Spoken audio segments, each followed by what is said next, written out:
Hello friends, आज आपण बनवणार आहोत फणसाचं साठं म्हणजेच फणस पोळी।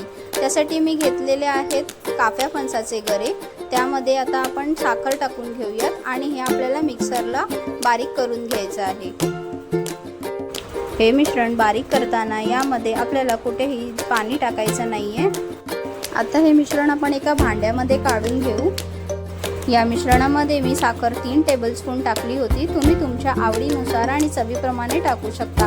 त्याचबरोबर आता आपण यामध्ये टाकण्यासाठी आपल्याला वेलची कुटून घ्यायची आहे। चला तर वेलची कुटून झालेली आहे आणि आता आपण फणसाचं मिश्रण त्यामध्ये काहीही तेल वगैरे न टाकता डायरेक्ट गॅसवर आपण मंद आचेवर 5 ते 7 मिनिटे गोल्डन ब्राउन होईपर्यंत परतून घेऊयात। पण यामध्ये काळजी घ्यायची आहे, परतवत असताना मिश्रण सतत ढवळत राहायचे आहे जेणेकरून मिश्रण करपणार नाही। तसेच आता यामध्ये आपण वेलची देखील टाकून घेतलेली आहे।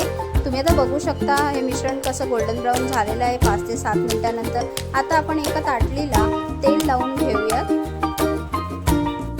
अशा प्रकारे संपूर्ण ताटाला मी तेल लावून घेतलेले आहे आणि आता हे मिश्रण आपण संपूर्ण ताटामध्ये पसरवून घेऊयात। मिश्रण एकदम पातळ लेअरमध्ये आपल्याला पसरायचे नाही, जरा ही जाडच लेअर ठेवायची आहे।